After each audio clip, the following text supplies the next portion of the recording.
எந்த அளவிற்கு வேகமாக ஆட்சிக்கு வந்ததோ அதே அளவிற்கு தாவேக்கு விரைவில் படு பாதாளத்திற்கு சென்றுவிடும் என எடப்பாடி பழனிசாமி விமர்சித்துள்ளார்.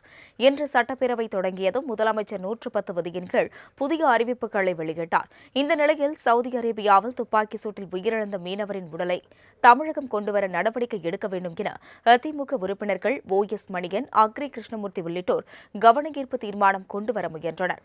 இதற்கு சபாநாயகர் அனுமதி மறுத்து நாளை எடுத்துக் கொள்வதாக தெரிவித்தார். சட்டப்பேரவையில் மக்கள் பிரச்சினைகள் குறித்த கவனஈர்ப்பு தீர்மானங்களை சபாநாயகர் எடுத்துக் கொள்ளவில்லை என கூறி அதிமுக உறுப்பினர்கள் அமளியில் ஈடுபட்டதுடன் வெளிநடப்பு செய்தனர்.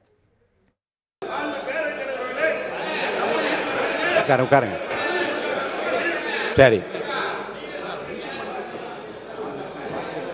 உறுப்பினர் யாரு?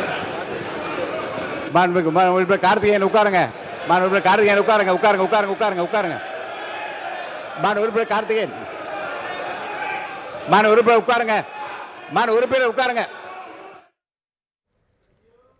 பின்னர் செய்தியாளர்களிடம் பேசிய அதிமுக பொதுச் செயலாளர் எடப்பாடி பழனிசாமி, மக்கள் சார்ந்த பிரச்சினைகள் குறித்து அதிமுக சார்பில் வழங்கப்பட்ட கவனஈர்ப்பு தீர்மானங்கள் 5 நாட்களாகியும் எடுத்துக் கொள்ளப்படவில்லை என குற்றம் சாட்டினார்.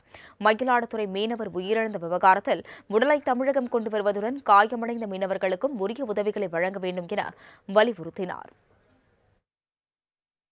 இந்த அரசாங்கம் தமிழர்களை காப்போம் என்று வாயளவில் பேசுறாங்க. ஆனால் இன்றைக்கு தமிழ்நாட்டை சேர்ந்த மயிலாடுதுறை மாவட்டத்தை சேர்ந்த மீனவர்கள் 4 பேர் மீன்பிடி தொழிலில் ஈடுபட்டுகின்ற பொழுது சவுதியில் இருக்கின்றவர்கள் அந்த மீனவர்களை சுட்டதால் ஒருவர் இறந்திருக்கிறார். அந்த உடல் தமிழ்நாட்டுக்கு கொண்டு வர வேண்டும். அதை அரசனுடைய கவனத்திற்கு கொண்டு வருவதற்கு மென்ஷன் பண்ணுவதற்கு கூட தமிழக வெற்றி கழகத்தினுடைய அரசாங்கம் சட்டப்பேரவைத் தலைவர் சட்டமன்றத்திலே மென்ஷன் பண்ணுவதற்கு கூட அனுமதி கொடுக்கல. அது குறித்து தான் நாங்கள் வெளிநடப்பு செஞ்சிருக்கிறோம். மேலும் தமிழகத்தில் மக்கள் பிரச்சினைகள் மீது தாவேக அரசு அக்கறை காட்டவில்லை என்றும் ரீல்ஸ் அரசாக செயல்படுவதாகவும் எடப்பாடி பழனிசாமி விமர்சித்தார். அதிமுக திமுக ஆட்சி காலங்களில் மக்கள் பிரச்சினைகள் குறித்து கவனஈர்ப்பு தீர்மானங்கள் மூலம் விவாதித்து தீர்வு காணப்பட்டதாக கூறிய EPS, எந்த அளவிற்கு வேகமாக ஆட்சிக்கு வந்ததோ அதே அளவிற்கு விரைவில் படு பாதாளத்திற்கு சென்றுவிடும் என்றார்.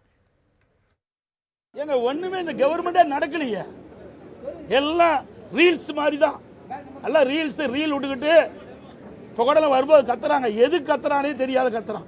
வெளி மாநிலத்தில் இருந்தாலும் சரி, வெளிநாட்டில் இருந்தாலும் சரி, தமிழர்கள் பாதிக்கப்படுகின்ற பொழுது உடனுக்குடன் கடந்த கால அரசாங்கம் அதிமுக அரசாங்கம் சரி, திமுக அரசாங்கம் சரி, ஒரு கவனஈர்ப்போ 0 அவர்களை கொண்டு வந்தா உடனே எடுத்து அதுக்கு தீர்வு காணுவாங்க. இந்த அரசாங்கம் அதை பத்தி கவலைப்படுறதே கிடையாது. மிக மோசமாக ஒரு சூழ்நிலையில் இந்த அரசாங்கம் செயல்பட்டுக் கொண்டிருக்கிறது. இது உண்மையாக கண்டிக்கத்தக்கது. ஆட்சி அதிகாரம் இருக்கிறதுனால என்ன வேணாலும் செய்யலாம் நினைக்கிறாங்க. மக்கள் வெளியில பார்த்துக்கிட்டு தான் இருக்கிறாங்க. எந்த அளவுக்கு வேகமாக வந்ததோ அந்த ஆட்சி அந்த அளவுக்கு படு பாதாளத்தில் போயிடும் விரைவில்.